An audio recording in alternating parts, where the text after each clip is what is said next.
will be studying pharmacognosy. So what is pharmacognosy? It has been coined by the merger of two Greek words, pharmakon, that is drug, and gnosy, that is knowledge. So the knowledge of drugs, pharmacognosy. Okay, the term pharmacognosy was first used by C.S. Seidler, a medical student in Halle, Germany. He used the word Analytica Pharmacognostica as the main title of thesis in 1815. Smith has used the term pharmacognosy in the monograph entitled Laboratory Materia Medica, which dates back to 1811. The pharmacognosy is the science of biogenic or nature-divided pharmaceuticals and poisons. Also defined as the study of crude drugs. According to American Society Pharmacognosy, the study of physical, chemical, biochemical, biological properties of drugs, drug substances, and potential drugs of the natural origin, as well as search of the new drugs. So according to American Society of Pharmacognosy, the study of physical, chemical, biological, biochemical, and biological properties of drugs, drug substances, and potential drugs of natural origin, as well as search for new drugs from natural resources. A study of drug used by ancients. A number of drugs used by ancients are still employed in the same manner as today's medical practitioners. The Neanderthals, 70,000 BC, in Shanidar cave of Iraq, used natural materials from the plants for the healing of wounds. They used natural materials. In all continents, people have used hundreds of indigenous plants for treatment of ailments since prehistoric times. This knowledge could have arisen from observing lower animals in disease and by trial and error. The use of plants as medicine predates written human history. Going by written records, the study of herbs dates back to about 5,000 years to the Sumerians, who have described well-established medicinal uses of plants like laurels, caraway, and thyme. The ancient Egyptian medicine of 1000 BC is known to have used garlic, opium, castor oil, coriander, mint, and indigo for medicine. So Egyptians used garlic, opium, castor oil, coriander, mint, and indigo for medicine. The Old Testament also mentions cultivation of herbs, including mandrake, vetch, wheat, barley, and rye.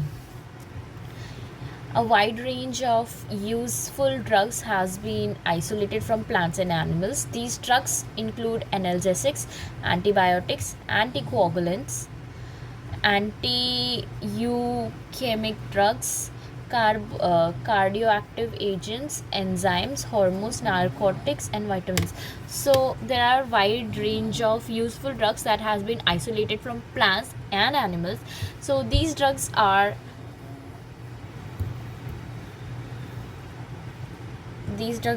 analgesics, antibiotics, anticoagulants, anti-leukemic agents, cardioactive agents, enzymes, hormones, narcotics, and vitamins.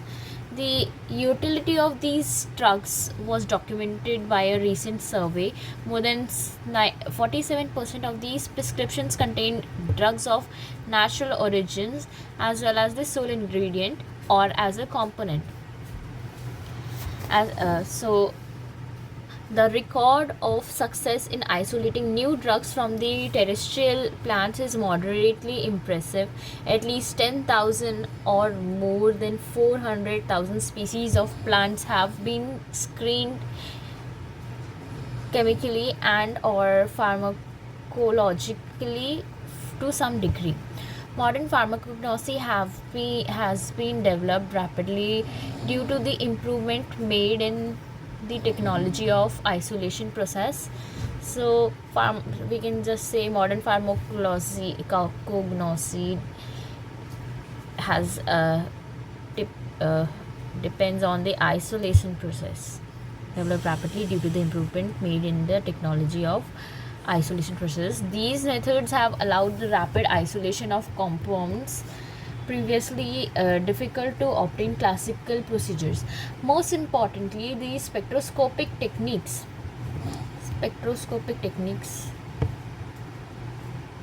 are used to identify the structure of the isolated compounds. So isolation and what kind of structure it is the compound is identified by the spectroscopic techniques. The advancement in the fields of chemistry, biochemistry, biosynthesis and pharmacology has also developed pharmacognosy. The advancement of synthetic organic chemistry has enabled the synthesis of most of the active constituents of plants used in medicine.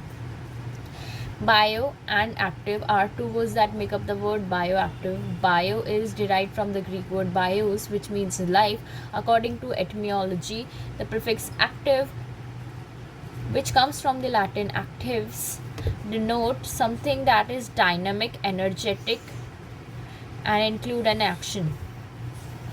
This activity displays every phenomenon that gives rise to the type of life, a working system or process. Bioactive chemicals are extra nutritional substances that are biologically active and occurs naturally. So, what are bioactive chemicals? These chemicals are extra nutritional substances that are biologically active and occur naturally. So they have extra nutrition, they are number 2 biologically active and they occur naturally. So what are bioactive compounds? These are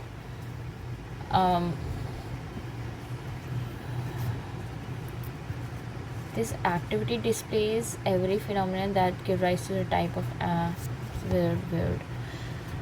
A wide range of food and food items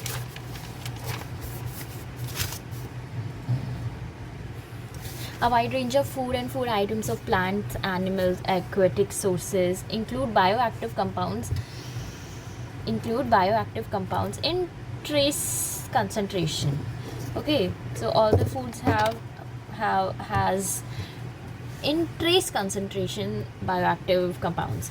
Due to the bioactive chemicals they contain, these meals may provide benefits beyond providing necessary nutrients. Many chemicals have positive effects on the health due to their ability to regulate and control one or more key metabolic processes and activities. How do they have positive effect? Because they have the ability to regulate and control one or more key metabolic processes and activities.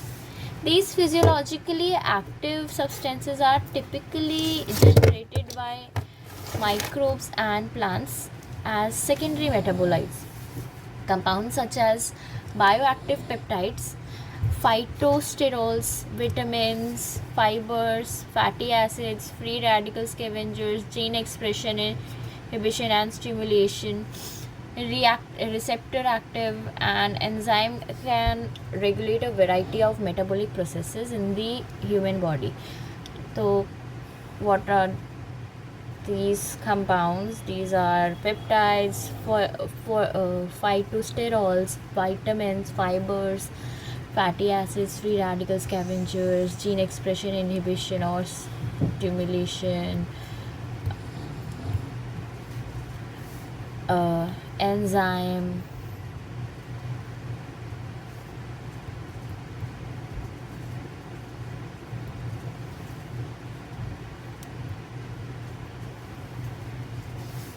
and enzymes can regulate variety of metabolic processes in the human body. These substances are being isolated from natural sources as a byproduct. Okay, so now we have flavonoids, phenolic acids, terpenoids, glycosinates, sinolates, etc. So let us see flavonoids.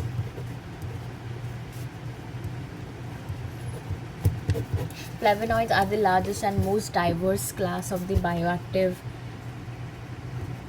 compounds. Flavonoids often develop in cell vacuoles. Okay. Flavonoids.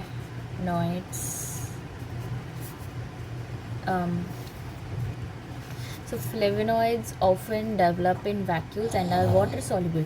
According to IUPAC recommendation, the term flavonoids refer to compounds that have basic structure of phenyl substituted propylbenzene derivatives with 15 C15 skeleton, C16 skeleton, and flavonolignans with C6C3 lignin precursors. Wow. Flavonoids are abundant plant-based natural compounds with good potential for medicinal and biological actions. These compounds showed the ability to exert antioxidative, anti-inflammatory, anti-fibrotic, anti-apoptotic activities. Wow. Now back to bioactive compounds. So bioactive chemicals exert nutritional substances that are biologically active and occur naturally. Wide range of foods. I think we have read this. Next is oxidative stress.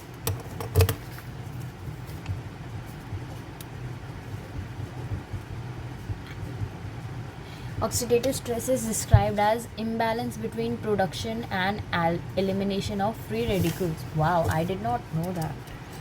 So ROS that include hydrogen peroxide, singlet oxygen, superoxide, and hydroxyl radicals are the main oxidant molecules that rise from various sources, including oxidative metabolism of aerobic systems, metabolic processes and activity of NADPH oxidases, and environmental stressors such as radiation, ultraviolet, and pollutants. So oxidative stress, decreased oxidants, flavonoids, carotenoids, ascorbic acid, vitamin E, polyphenols. Increased oxidative oxidants, superoxides, hydrogen peroxide, hydroxyl radical, alkoxyl, and peroxyl. Okay. Next is minerals. Number 4. Minerals possess wide variety of biological functions like calcium, most abundant inorganic element in the human body, accounting 1.5 to 2.2% of total body weight. Wow. Calcium is relevant component that participates in cell metabolism, bone growth, blood coagulation, nerve transduction, nerve impulse, muscle contraction, cardiac function. Calcium is also responsible for cell proliferation, responses to response. Okay, we have a better slide, I think. So nerve conduction, responses to hormones and release neurotransmitters. Iron is mainly involved in generation and oxygen. This is number 2, this is number 1. Generation and oxygen transportation of hemoglobin via hemoglobin. Something is via hemoglobin. Zinc is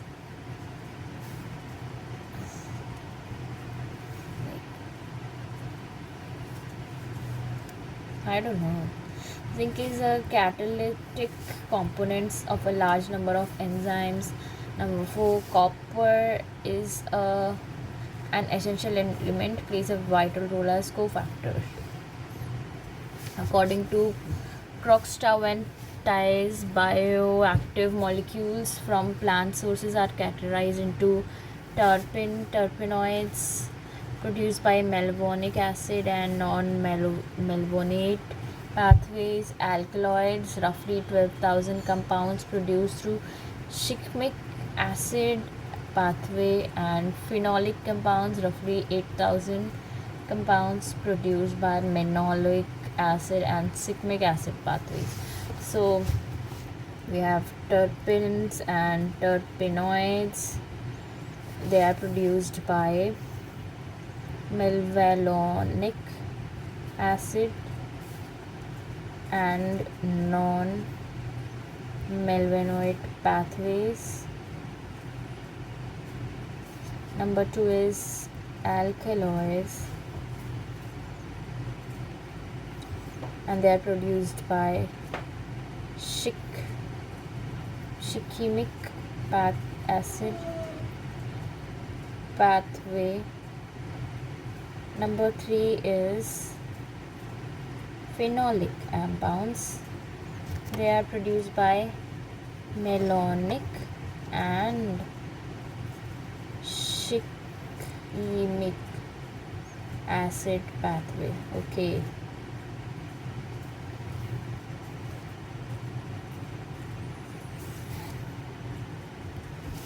So now we'll be seeing tannins. Tannins occurs in complexes and with polysaccharides, proteins and alkaloids, and are subdivided into hydrolyzable and condensed tannins. Some of these compounds are soluble in water, phenolic acids and flavonoids. These are determined, it has been determined that some compounds are soluble in water, that are phenolic acids and flavonoids, while others are insoluble. Some condensed tannins. I do not understand this. It has been determined that flavonoids 60%, phenolic acid 30% mainly represent phenolic compounds in our diet. Flavonoids are secondary metabolites corresponding to polyphenols, which are varied structures found in the form of aglycones and glycosides in many fruits and vegetables. Flavonoids have chemical structure of 15 carbon constituted by common skeleton of phenylbenzogamma pyrin C6C3C6, also known as nucleus flava, composed of 2 phenyl rings and rings A and B. The ring heterocyclic pyrin C.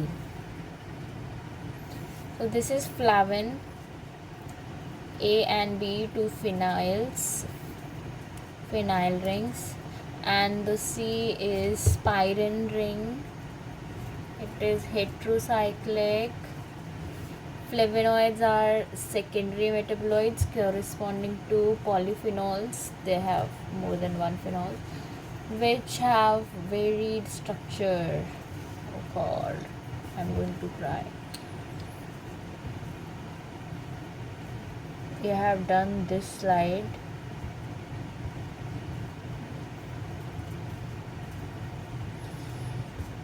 I don't like this. I'm going to have a headache. So now they are of different types. Flavanol. Number 2, anthocyanidin. Number 3, flavonone. Number 4, flavonol. Number 5, Isoflavone.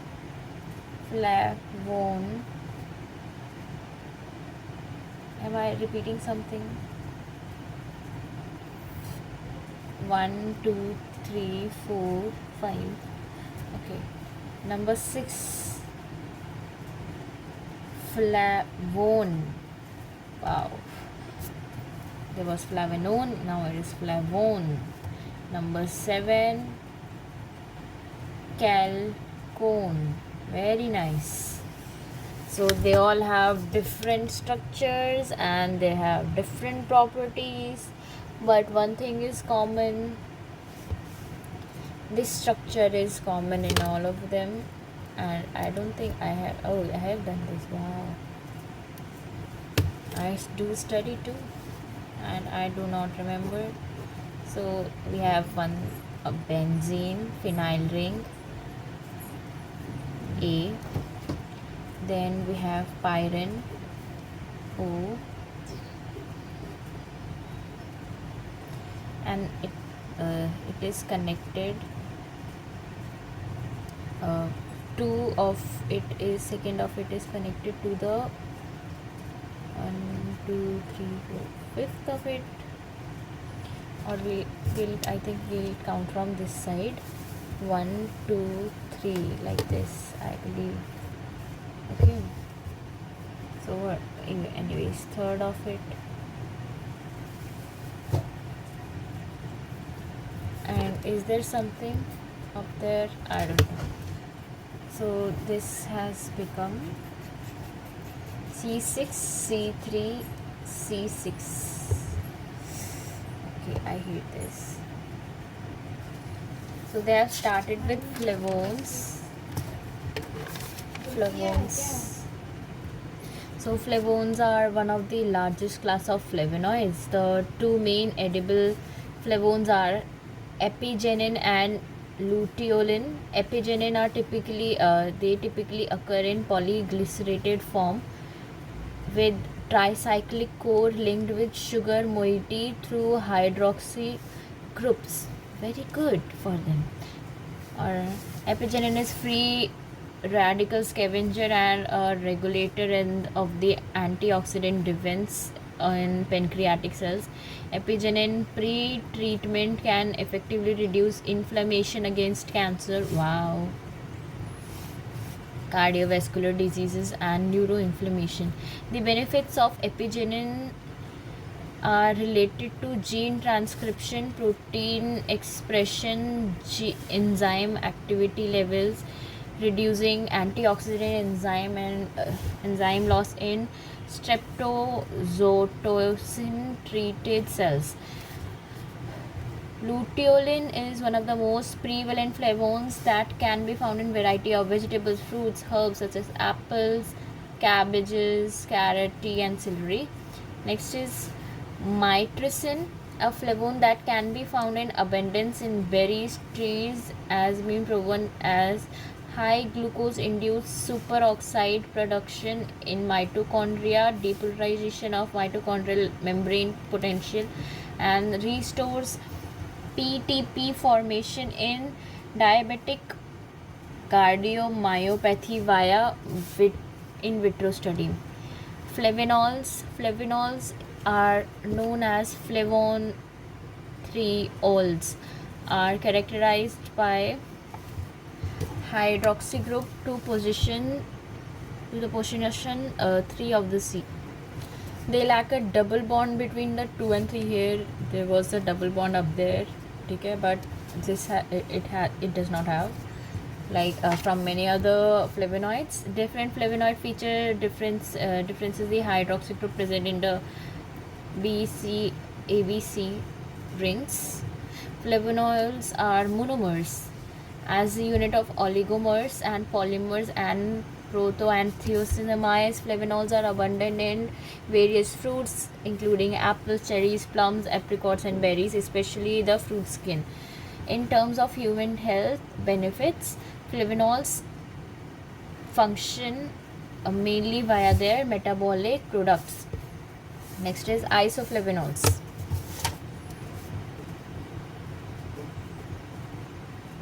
isoflavones. So the structure here, let us see. The structure is like quite like flavones. We have a benzene ring, the A benzene ring, phenyl ring, whatever. Next ring, the C ring, and we have the double bond O like in flavones. Okay, but instead of the second, it goes for the third. From third, another phenyl is attached. Okay, so this is the only difference in flavones and isoflavones. There is an iso word, so it is like similar but a bit opposite. Okay, isoflavones are a class of molecules with chemical structure based on three. Isoflavones are accumulate in leguminous plants. Main isoflavone sources are soy and derived products. Obviously, soy has, with additional sources including alpha and chickpeas. Small amounts of isoflavones are found in fruits, vegetables, nuts, and cereals. Soybean isoflavones include 12 isomers such as genistein and diazine. Such isoflavones are structurally similar to estradiol 17 beta and have a molecular structure similar to the animal estrogens. They also function as phytoestrogens. Okay. Such phytoestrogens exhibit affinity to estrogen receptors, producing estrogen or anti-estrogen effects. Thymus cells, lymphocytes, and macrophages contain estrogen receptors, and binding of estrogen appears to suppress excessive immune cell activation and delay hypersensitivity. Isoflavones have potent antioxidant properties that can reduce the long-term risk of cancer by preventing free radical damage to DNA. Among soy isoflavones, genistein and diazine are important and effective antioxidants. Another antioxidant. Next is flavanols. Flavanones. So let us see the structure. It has C. It is similar to the flavones. What is different here? We have think about. I don't see any difference. Also known as dihydroflavone. So there must be lesser. Okay, the bond here is not. In flavones there is a bond here, but in flavanones the bond is not here. Okay, understood. So structural difference between flavanone and flavonoids is the saturation of the double bond between C2 and C3 position. Flavanone is almost exclusively found in citrus fruits such as orange, lemon, and aglycone type is the characteristic of citrus flavonones, and the same aglycone can be combined with multiple glycosides to obtain different flavonones. These compounds cause the juice and peel of citrus fruits to have bitter taste. Example, naringin and pomelorutin. Among flavanones, the most representative flavanone are hesperidin and naringin in oranges, It sounds like narangi, naranjin. Eriodictyl in lemons, and naringin again in grapefruit. Generally, the contents of flavonoids in fruits differ from a variety of citruses. In red variety of citrus, flavonoids are abundant, as are anthocyanins. Flavonoids are abundant, as are anthocyanins. Flavonoids can provide phenolic hydrogen and thereby function as an effective antioxidant. Again, they are working as antioxidant because they can provide phenolic hydrogen. Okay. Next is naringin can increase the activity of catalase CAT, superoxide dismutase SOD, glutathione peroxide GPX, paraxonase PON, and other antioxidant enzymes, significantly enhancing the function of the immune system and avoiding disease and damage to internal organs or tissue caused by oxidation. So naringin is doing a lot of work. It is increasing the activity of catalase, superoxide dismutase, glutathione peroxidase, paraxonase, and other antioxidant enzymes, significantly enhancing the function of. So it also enhances the function of immune system, avoiding disease and damage to internal organs or tissues caused by oxidation. Very nice, naringins. Next is, so this is now number 5th, anthocyanidins. So let us see its structure. Okay, so we have the A ring, A phenylic ring, and it has R groups, R1, R2, R3. Next we have the C ring. Normally we have bond here, but in this the bond appears to be here and here. And it also has R, number 4. Next, and the B cycle, it has R and R.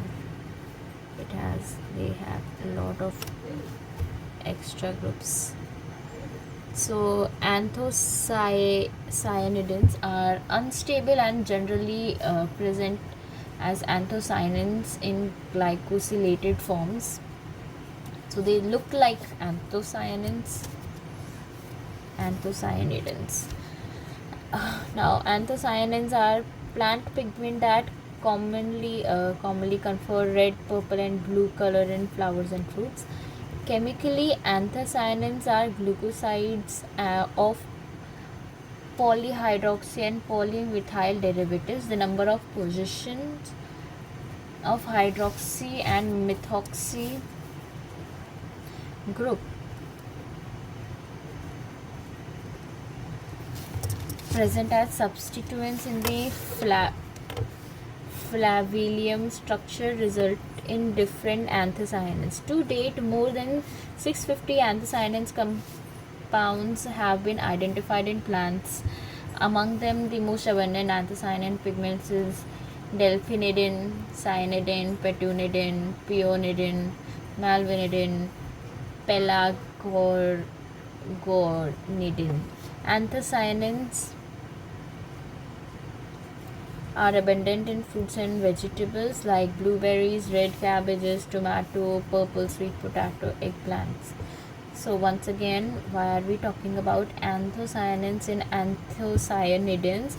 Because anthocyanidins are unstable and are generally present as anthocyanins in the glycosylated form. So anthocyanins are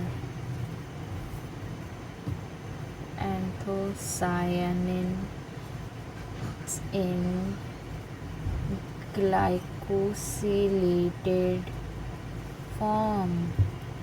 I don't like this. So major functions of anthocyanins is that they are plant pigments.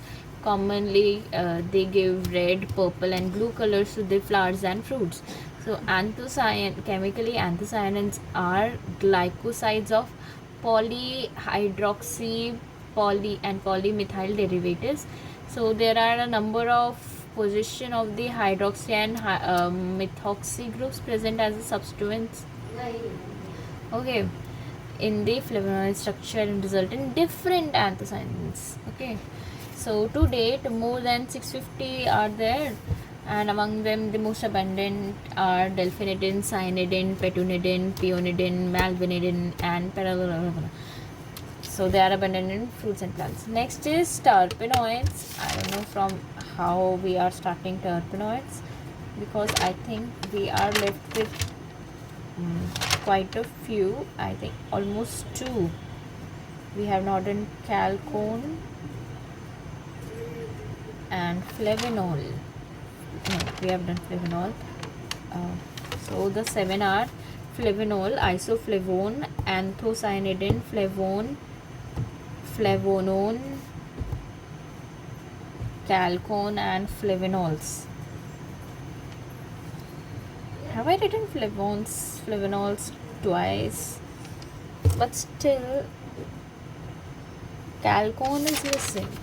Now we are at terpenoids.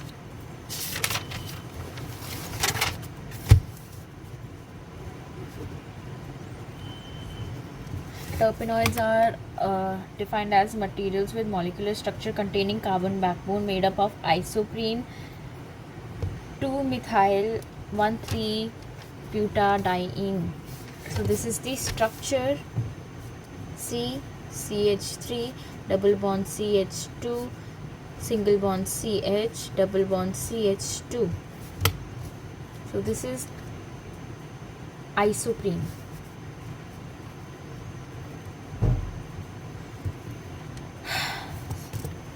Isoprene contain 5 carbon atoms, and therefore the number of carbon atoms in the terpenoids is the multiple of 5. Because isoprenes are made up of, terpenoids are made up of backbone of isoprenes. So this is 5, C5. So they are multiples of C5. That's what they are saying. Degradation products of terpenoids, in which carbon atoms have been lost through chemicals and biochemical processes, may contain different number of carbon atoms, but the overall structure will indicate that the terpenoid origin, and they will be considered as terpenoids. Physical property of terpenoids. Terpenoids are colorless, pleasant smelling, liquid, lighter than water, but some of them are solid, like camphor. These are soluble in organic solvents and insoluble in water. Most terpenoids are optically active. They are volatile in nature. Boiling point of terpenoid ranges from 150 degrees Celsius to 180 degrees Celsius. The generic name terpene was originally applied to the hydrocarbon found in the turpentine, the suffix ene indicating the olfinic bond. Each of these materials contain 2 isoprene units, hence 10 carbon atoms. Related material containing 20 carbon atoms that are named as diterpenes. Okay. The relationship to isoprene was discovered later, by which time the terms of monoterpenes and diterpenes were well established. It is the most basic member of the family, that is, those containing only one isoprene unit are known as hemiterpenoids. So terpenoids are starting from 2 times isoprene. So one isoprene is hemi, half terpenoid, right? So it is hemiterpenoid. This is what they are saying. Terpenoids represent the largest group of secondary metabolite obtained from the natural sources. These are aromatic compounds responsible for flavor and fragrances. Classifications: number of isoprene units, number of carbon. Hemiterpenoids 1, number of carbon 5. Monoterpenoids 2, number of carbons 10. Sesquiterpenoid is number of isoprene 3, number of carbon 15. Diterpenoid, and then sestetrapenoid. Triterpenoid, tetraterpenoid. Now we are not checking 7 or 9. Triterpenoid, tetraterpenoid. Polyisoprenoids, more than 8. Okay. Steroid triterpenoid, which produce diels carbon when distilled with zinc dust. Carotenoids 8 and 14. So we'll check the isoprene and isoprene rules. Isoprene rule was proposed by Walsh in 1887. Defined terpenoids as chemicals containing carbon skeleton formed by joining together the isoprene units. Isoprene is the building block of terpenoids. Is 2-methyl 1,3-dibutyl 1,3-butadiene. The parent 2-methyl-butane resembles the nanoscalar tadpole with the head at the branched end and the molecule and the other end constituting tail. This is head, this is tail.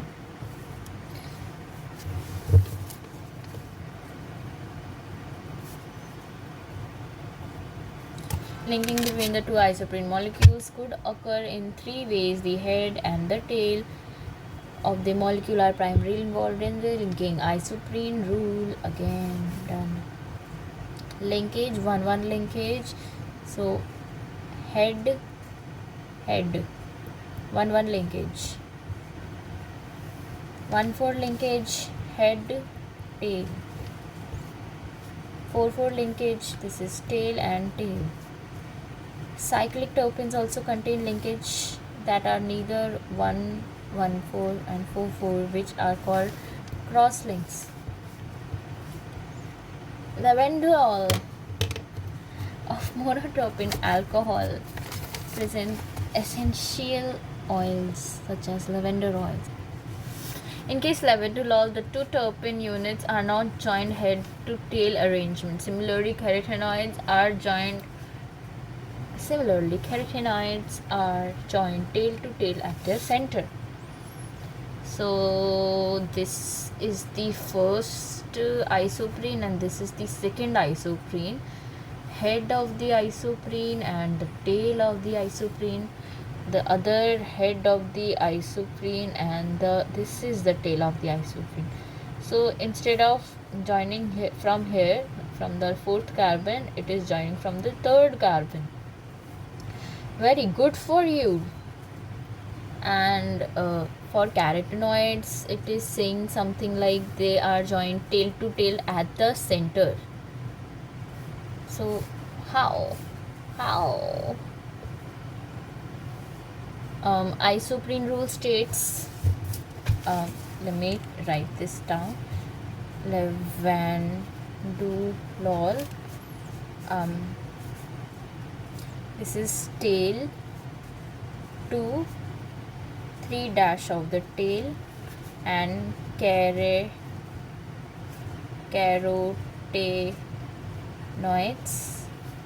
is tail to tail at their centers. Isoprene rule states that most naturally occurring terpenes, in most naturally occurring there are no 1-1-4-4 linkages. Good for you. Like mycerines, limonene. So wait a second. This is head, this is tail, this is head, this is tail. Is this it? Yeah. So this is 1,4. Okay, so they are saying in naturally occurring terpenes there are no 1,1 and 1,4. So 1,1 and 4,4. So we are here seeing 1,4 linking, 1,4 in myrcene, and in this limonene. What kind of, this is it? Okay, so 1, 2, 3, 1, 2, 3, 4. This is one, and the other one is this, and I think this is head. No, I cannot find head. This is weird. Okay, next we are seeing retinol. Retinol has one of the limonene.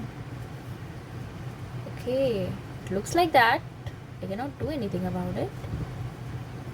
No, it does not even look like that. Okay, so it is this 1, 2, 3, 1, 2, 3, 4. Okay, and the others, this is 1. Okay, this here 2. This is 1, 4. That structure, and 1, 4. Okay, and here we are seeing 4, 4 links also. So because it is retinol and another retinol coming from this side, opposite, that is what I can identify. So it causes 4, 4. Here it is 1, 4. See, 1, 4, but here it is 4, 4. This is beta carotene. A terpene that does not obey the isoprene rule is called irregular terpene. Example, beta carotene. Violation of isoprene rule: carbon content of certain terpenoid is not a multiple of 5. So another violation is that it is not a multiple of 5. For example, krypton is a naturally occurring ketonic terpenoid which contains 9 carbon atoms instead of 10. It can easily be divided into 2 terpene units. Krypton. Generally, 2 isoprene units being joined head to tail to produce a monoterpenoid back. Occasionally, tail to tail coupling occurs. This is a characteristic feature of steroids and carotenoids. In both of these classes, there is a tail to tail fusion exactly at the center of the backbone of the other joints with head to tail type. The hypothetical head-to-head fusion does not occur after formation of the basic C5N skeleton. The chain may be folded to produce rings and functionalized by the introduction of oxygen or other heteroatoms. So they are simply saying that 2 isoprenes are generally joined in head to tail, 1,4 linkage, right, to produce the monoterpenoids. Occasionally, once in a while, there is a tail to tail coupling, the 4,4 coupling, 4,4 linkage. Okay, so this is a characteristic feature of steroids and carotenoids. So if there is we see 4,4 linkage, so they are the characteristics of steroids and carotenoids. In both these cases, the tail-tail fusion, there is a tail-tail fusion exactly at the center of the backbone. Whenever we see a 4,4, it is at the center. Okay, exactly at the center of the backbone. Otherwise, all are head to tail type. Okay, we saw one, right? This, and same thing occurring from the other side. So it is the center. Hypothetical head-head fusion does not occur. The formation. Okay. Next is Phytochemical properties. So what are phytochemical properties of terpenoids? They react with chloroform and sulfuric acid, producing reddish brown coloration. Okay, and terpenoids treated with copper acetate solution produce an emerald green color. So they are giving two colors, green and red. If terpenoids are reacted with chloroform and sulfuric acid, they give reddish brown color, and when they are treated with copper acetate solution, they give green color. Pharmacological properties. Terpenoids possess various pharmacological properties such as antiviral, antibacterial, antimalarial, anti-inflammatory, anti-cancerous, hypoglycemic, antioxidants, antihelminthic, and anti-diabetic, etc. General method of extraction of terpenoids. Extraction process involves the separation of active constituents terpenoids from plant sources by using suitable solvents. The purpose of standardized extraction procedures for crude drug is to obtain therapeutically active compounds by eliminating the materials on treatment with selective solvents known as menstruum. So what happens that during extraction process, what are we doing? We are separating the active constituents, the terpenoids, from plant sources using a suitable solvent. So the process of the standardization extraction procedures for crude drug is to obtain therapeutically active by eliminating the inert material. So we want active compound, so that's why we are eliminating the inert material on treatment with selective solvents known as, the selective solvent is known as menstruum. The various methods used by the for the extraction of plant material containing terpenoids include maceration, infusion, digestion, decoction, percolation, hot continuous extraction, Soxhlet, aqueous alcoholic extraction, counter current extraction, CCE, greener extraction method such as supercritical fluid extraction, pressurized liquid extraction, and microwave assisted extraction, and ultrasound extraction, supersonic. Again, extraction of terpenoids, there are two ways. One is conventional method, number two is greener extraction method. The conventional method is maceration, digestion, infusion, decoction, percolation.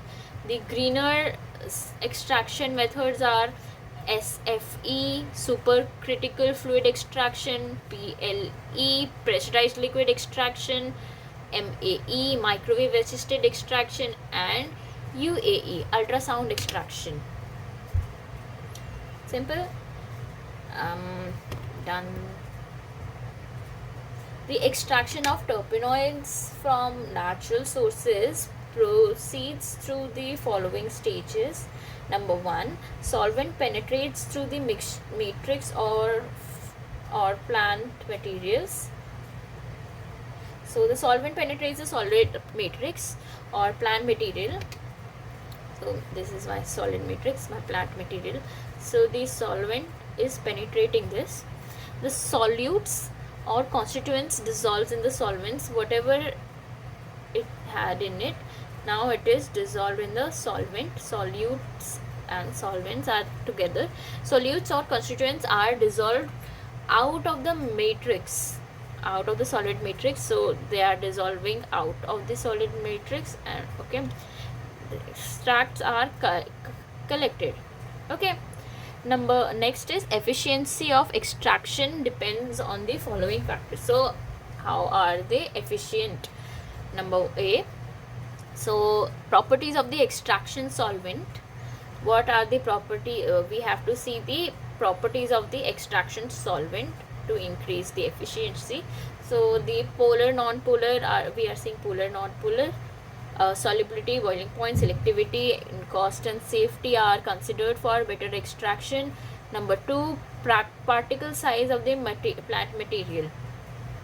Generally, small particle size increases the surface area so that the absorption of the solvent is more, which leads to the increase in the extraction.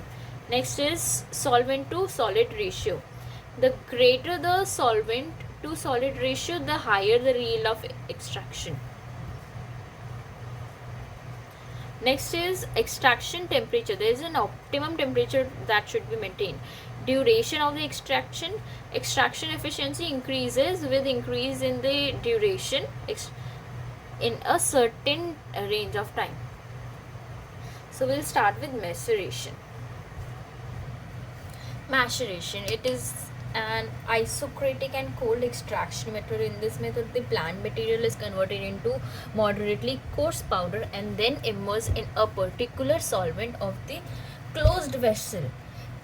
This solvent mixture is allowed to stand for 1 week and then extracted liquid containing essential solution. So it is an isocratic method and a cold extraction method. So we are like converting the plant material, we are taking the converting plant material into small powdered coarse powder and then immersing it in a solvent, right, in a closed vessel. It is closed. This solvent mixture is allowed to stand for 1 week and then the extracted liquid containing essential oil is strained. So now it is strained and then collected. Advantage: maceration is suitable for the extraction of thermomobile components. This process requires a small sample size. It has large swelling properties. It is energy saving process. Disadvantage: it is very slow and time consuming process. The consumption of the solvent is more, unable to extract the plant constituents exhaustively. Types of maceration: simple maceration, double maceration, triple maceration. Simple maceration is for the organized and organized crude drug, example tincture of orange and lemon. Double maceration is a process. The plant material containing terpenes are macerated twice. Who would have thought?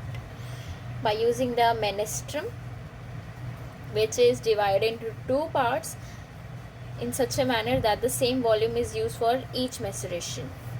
Two parts, same volume, concentration of infusion of orange. Triple maceration. In this process, plant materials are macerated 3 times using the menstruum, which is divided into 3 equal portions of each maceration. Digestion.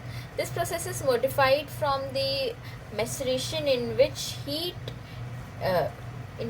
as well as pressure is applied. So that was cold. Maceration was cold. Okay. Now this is not cold. We are using heat and pressure. We cannot use this for thermomobile components. Okay.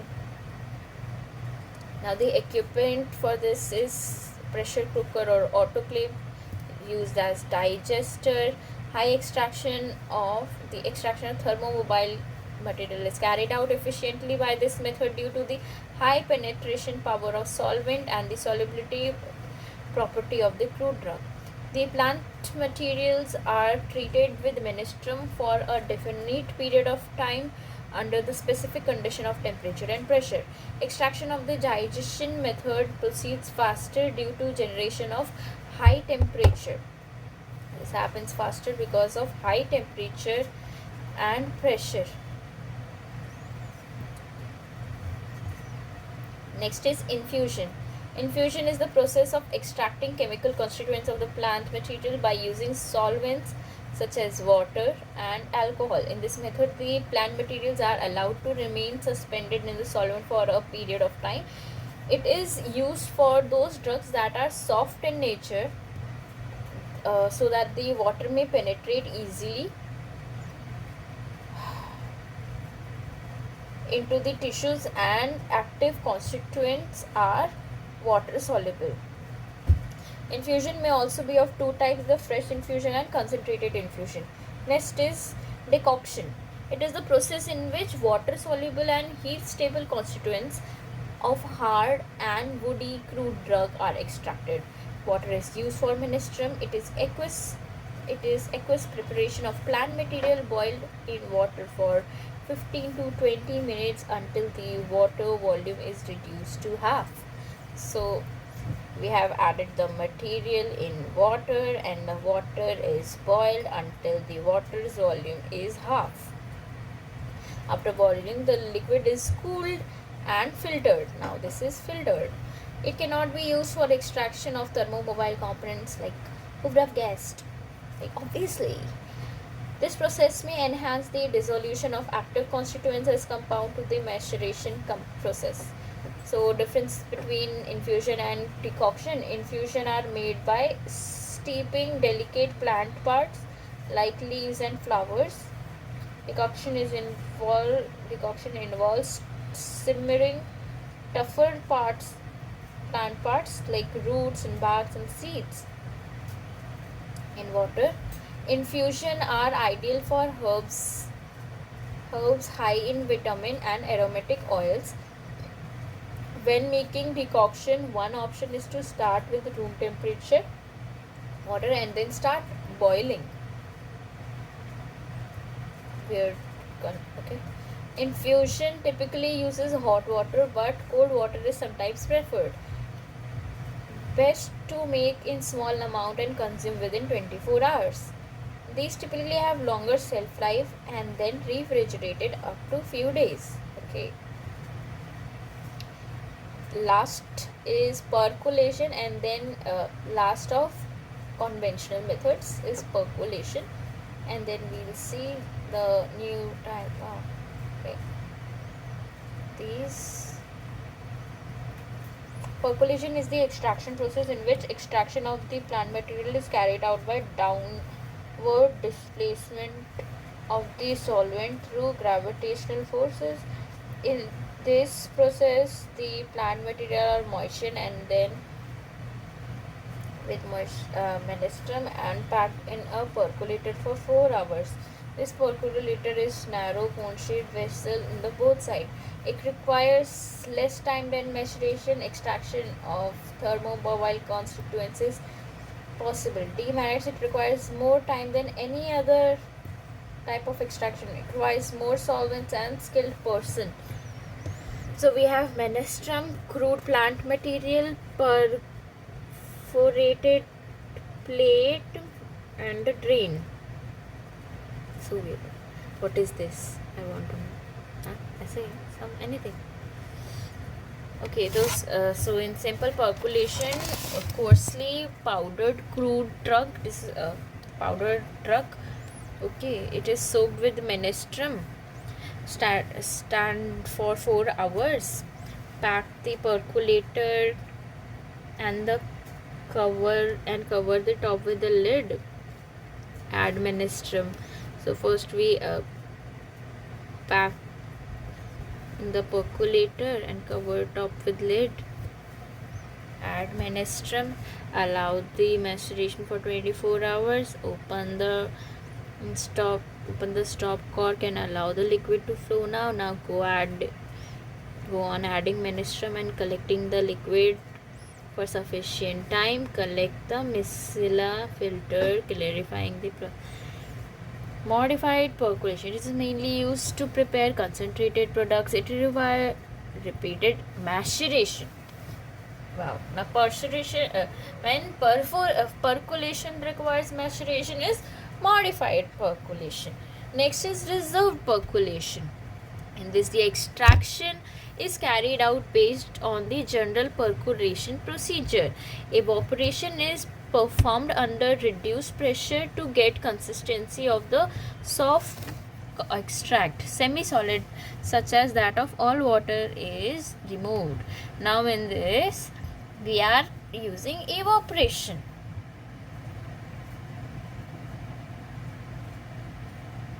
And this gives consistency of soft extract. Wow. So let us see the comparison.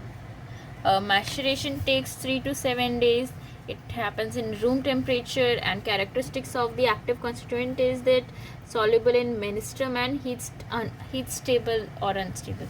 Percolation is it takes 24 hours. It is done in room temperature, soluble in ministrum, heat, stable, unstable. Digestion takes a few days. Moderately high temperature. Okay, it has heat stable constituents. Infusion is short period in cold or boiling water, readily soluble. Decoction 15 minutes, boiling water, water soluble and heat soluble. So what were we doing in maceration? Maceration, we were making a crude powdered form of the plant material, then added to the menstruum and left it there, and then we are filtering it out, right?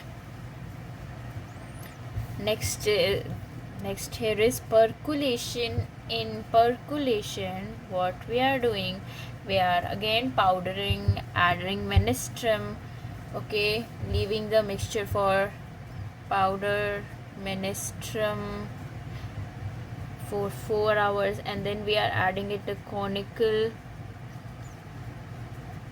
okay, conical, we are adding this solution, and then we are adding more menstruum, and it is kept in rest for 24 hours, and then the tip is opened, okay, we are collecting from here and more menstruum is added. Next is digestion. Digestion is just adding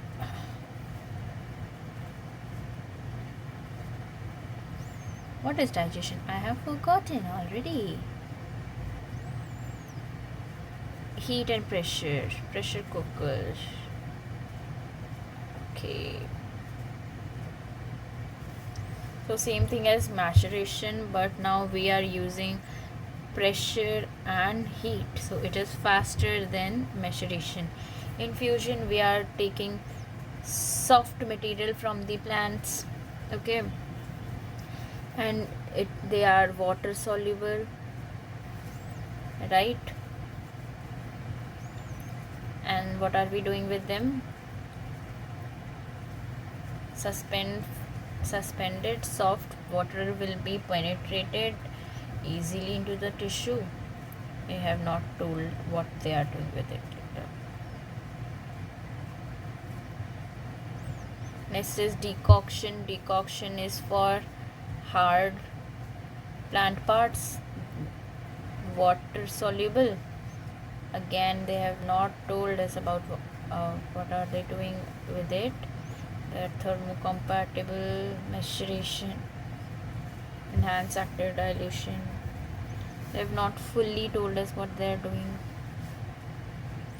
Longer shelf life, shorter shelf life, okay. They have high vitamins, okay.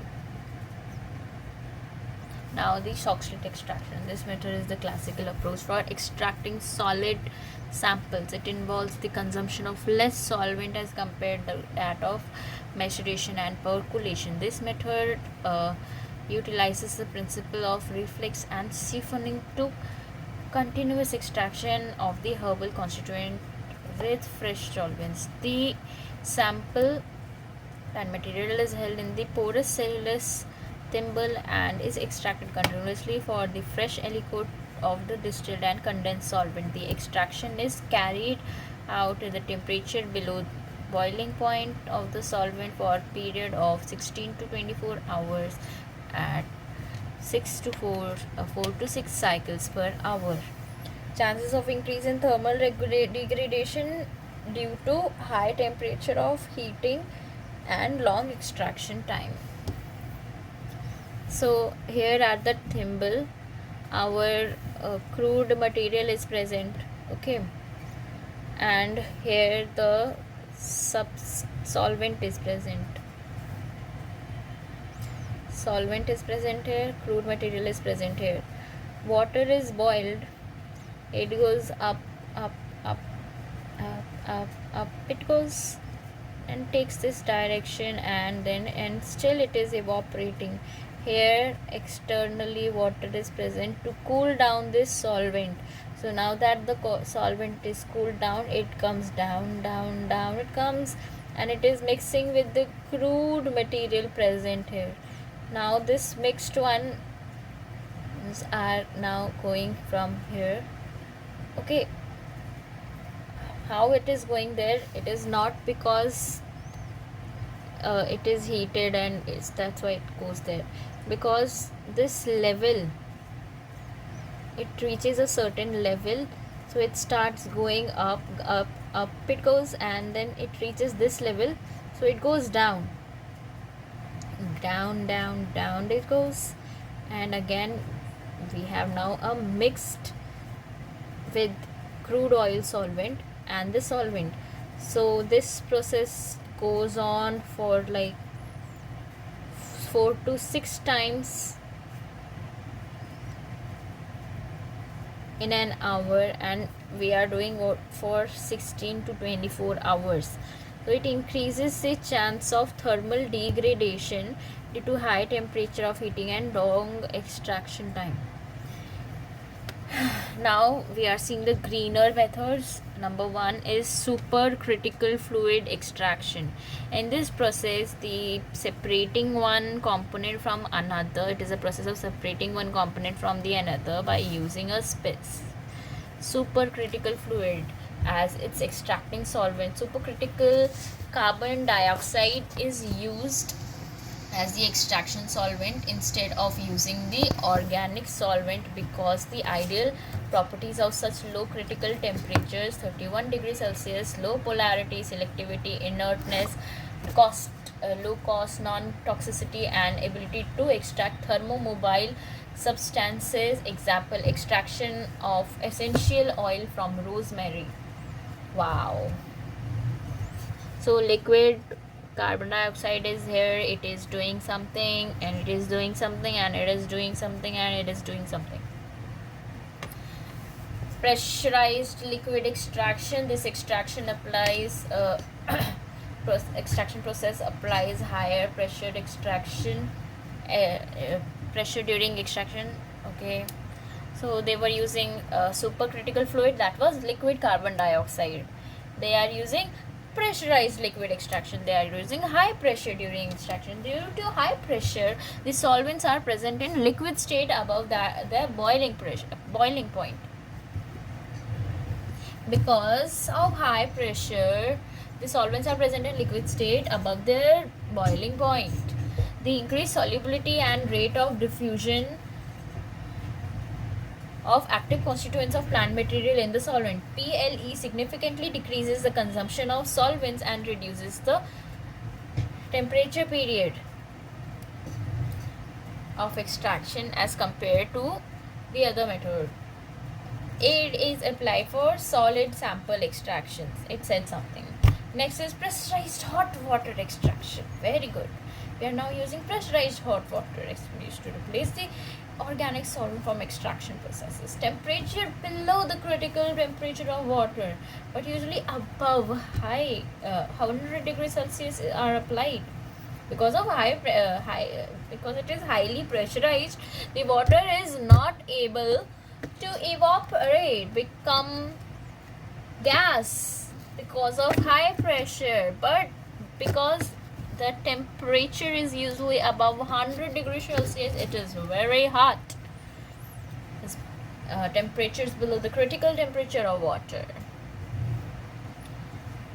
Pressure should be high enough to keep water in liquid state throughout the extraction process. Next is microwave assisted extraction.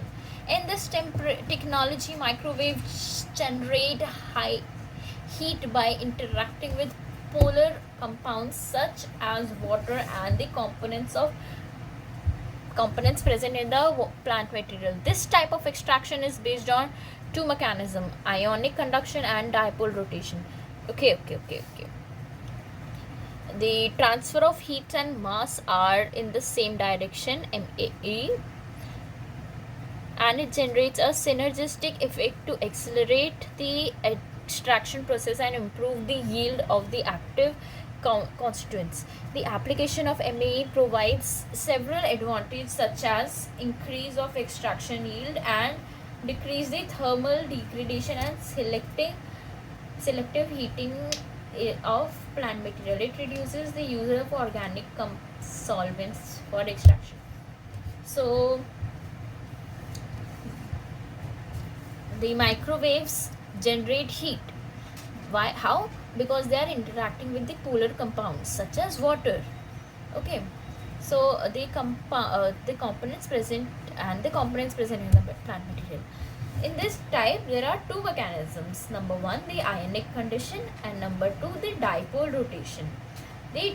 Because now the heat is generated, there is a transfer of heat, and with heat there is a transfer of mass seen, and they are going in the same direction. Okay, and it generates because of this a synergistic effect is generated to accelerate the extraction process and improve yield of the active constituent. So synergistic effect is produced, and this improves the yield of the active constituent. So the application of MAE, microwave assisted extraction, provides several advantages such as increase in extract yield, decrease in thermal degradation, and selective heating of plant materials. It reduces the use of organic solvent. Okay, now in this we are not using solvent anyway. Okay, so what is happening, because microwaves are there, it generates a bit of heat by interacting with the polar constituents like water and the components of present in the plant material. Okay, there are two mechanisms, the ionic mechanism and dipole rotation. Now the transfer of heat and mass are happening in the same direction. This generates synergistic effect that accelerates the accelerate the extraction process, and this improves the yield of the active constituent. The application of MAE provides several advantages that increase in extract yield. Extract yield is increasing. They are decreasing the thermal degradation and selective heating of plant materials, and it reduces the uses of organic solvent for extraction. Next is ultrasound extraction, sonication. Ultrasonic assisted extraction is also called ultrasonic extraction or sonication. UAE utilizes the ultrasonic wave energy of 350 to 450 wavelength, which frequency is more than 20 kilohertz during the extraction process. Due to the presence of ultrasound in the solvent, it produces cavitation that accelerates the dissolution and diffusion of the plant constituents as well as the heat transfer. The advantage of UAE includes low solvent and energy consumption, provides extraction efficiency and reduction of the extraction temperature and time. It is applicable for extraction of thermomobile and unstable compounds. Next is cofactors affecting the choice of extraction process. Characters of active constituent present. So what are the factors that affect the choice of extraction? So we have to see the character of active constituent that is present in the plant material. In maceration process, when maceration process is applied, if the chemical constituent in plant material is soft, whereas in percolation process is followed when the constituent is hard and tough. Round, round, round I go. Therapeutic potential and value of the active drug molecule. Cost of drug molecule. Generally, percolation process is applied for the extraction of costly drugs substances, whereas cheap drug molecules are extracted by the maceration process. Stability of extracted drug molecule. Maceration and percolation should be used for extraction of the mobile constituents. Selection of solvents. Generally, water is used as a solvent for maceration process, and non-aqueous solvents are headache. Solvents used for extraction. Suitable solvents for extraction are selected on based on various criteria such as solubility, boiling point, selectivity, cost, and safety.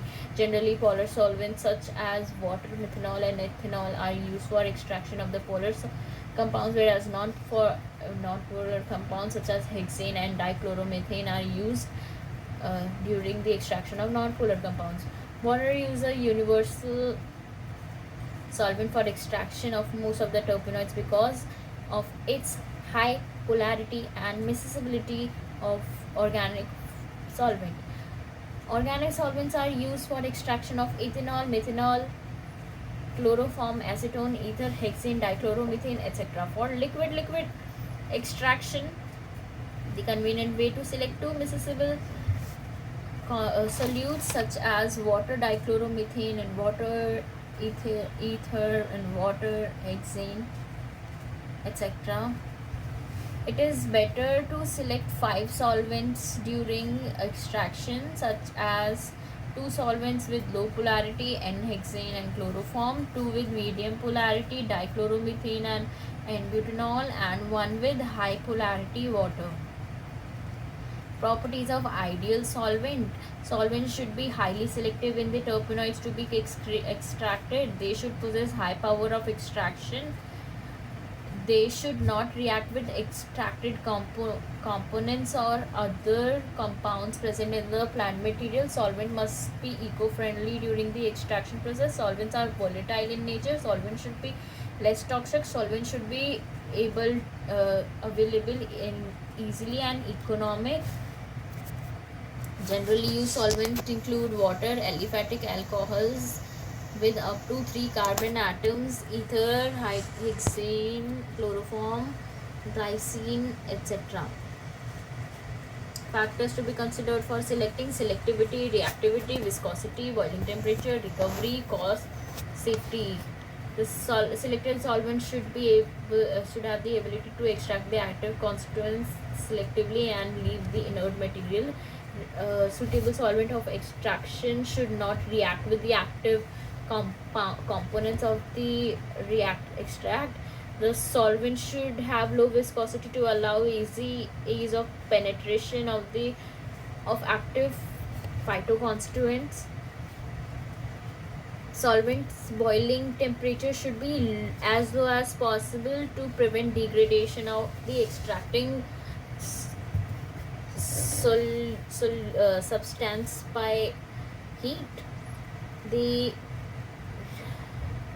solvent of extraction should be recovered easily after extraction. Ideal solvent of the extraction should not be toxic or inflammable. Cost and extraction process should be economic.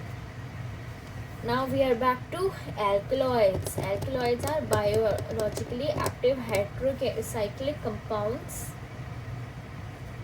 So we have done flavonoids and we have done terpenoids. We have done terpenoids extraction. Now we are doing alkaloids. So what are alkaloids? How are alkaloids? We will see that.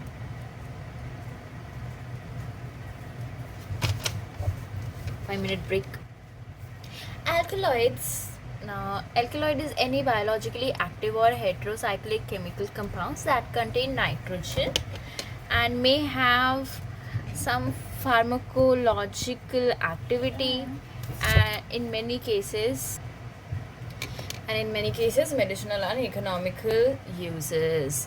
Weinstein and Teer stress that these compounds are certain characteristics as greater or lesser toxicity, which acts primarily on the central nervous system. The basic character of the chemical construction: heterocyclic nitrogen as an ingredient, a synthesis from amino acids and their immediate derivatives, a limit distribution in nature. Something. This is the structure. So we have a phenolic group here, and R is attached to this, and then here is a, what do you say, furan, I don't know, and penta with n group they were saying na, with an H. Okay, double bond O. Now again with the double bond, and again with amine group and the double bond. Oh, what is this? This is a same structure repeated here. Okay.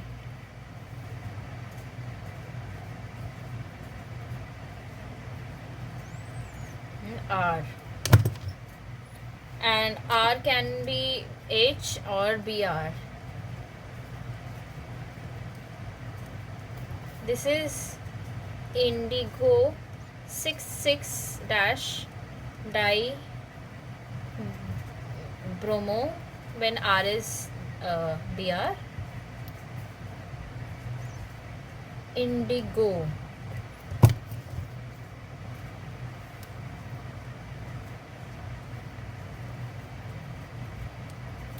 So indigo, dibromo, indigo, dibromo, indigo, and indigo.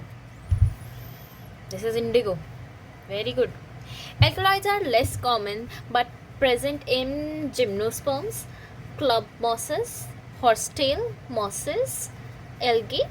Alkaloids also occur in bacteria, fungi, many animals like sponges, slugs, worms, Biozoa, arthropods, amphibians, toads, frogs, salamanders, and in few birds and mammals. Alkaloids are apparently important for the well-being of the organism that produces them. One of the main functions of these chemicals is defense against the herbivores and predators. What?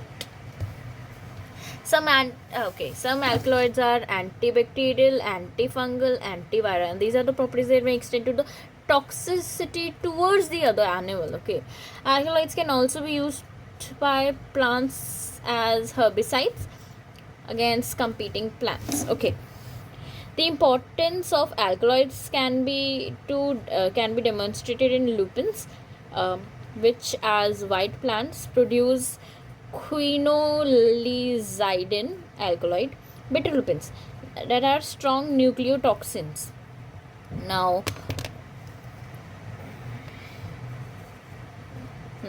the alkaloids have nitrogen in the molecules and are connected to at least 2 carbon atoms. The nitrogen is connected to at least 2 carbon atoms. The compound has at least one ring in the molecule, and its ring is not necessarily heterocyclic. The alkaloids could not be structural units for monomolecular structure substance, vitamins, and could not be. Recently, Senbush simply stressed that alkaloids are a group of nitrogen containing bases, and most of them are drugs.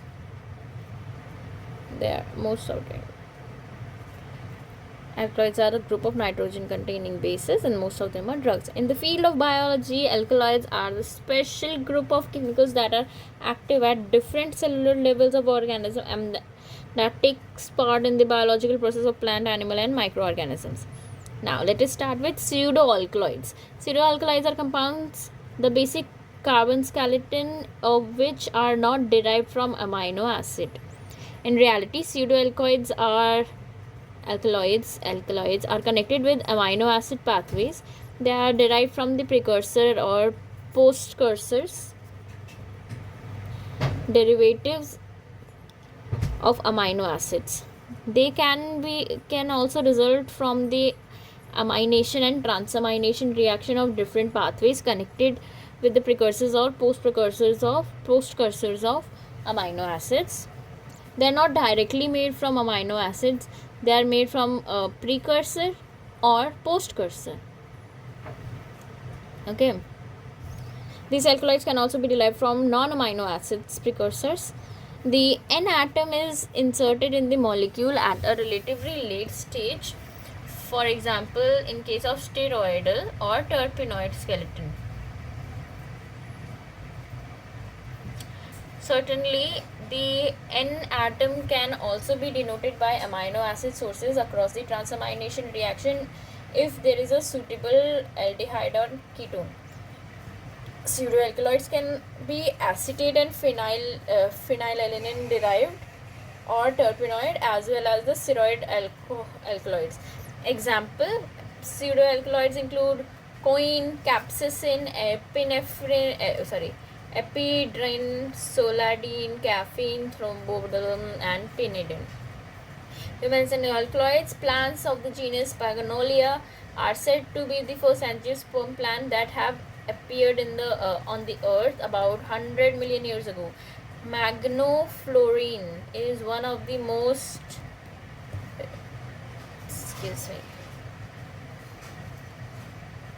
Magnoflorine is one of the representative alkaloids of this genus, although the simpler alkaloid ephedrine obtained from ephedra may have appeared on Earth significantly earlier than Magnoliaceae plants, perhaps 160 million years ago. Genes for the formation of the alkaloid of microbial origin must have been present at the early stage of human history, possibly over 3 billion years ago. So where was humans? It was all history of alkaloids, maybe. Gene formation of alkaloids of microbial origin must have been present in even early stage of the evolution history, probably 3 billion years ago. True alkaloids. What are true alkaloids? They are derived from amino acids. They are heterocyclic ring with nitrogen. These alkaloids are highly reactive substances with biological activity even in low doses. True alkaloids have bitter taste. True versus pseudo alkaloids. We will check up this. Okay. True alkaloids have bitter taste and appears white as a white solid with the exception of nicotine, which is brown liquid. True alkaloids are water soluble. True alkaloids may occur in plants in free state, salt and N-oxidases. The primary precursor of the true alkaloids are such amino acids as I-ornithine, I-lysine, I-phenylalanine, tyrosine, I-tryptophan, this I or L, whatever. Histidine. Examples: cocaine, quinine, dopamine, morphine, and eusabrazine. Next is protoalkaloids. Protoalkaloids are compounds in which the N atom is derived from amino acid, not a part of plant, and is not a part of heterocyclic. Okay. Such kinds of alkaloids include compounds derived from I-tyrosine and I-tryptophan. Protoalkaloids are those with closed ring, being perfect but structurally simple alkaloids. These form a minority of our alkaloids. Hordenine, mesacline, yohibamine are good example of these alkaloids. These alkaloids have their pyrulic nucleus and are basically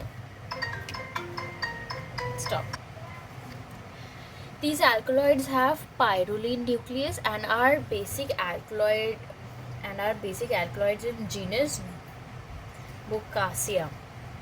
The species from this genus have been used in folk medicine in Eastern and South Africa. Bocacea angustifolia are used in the treatment of mental illness and occasionally to combat pain and neuralgia.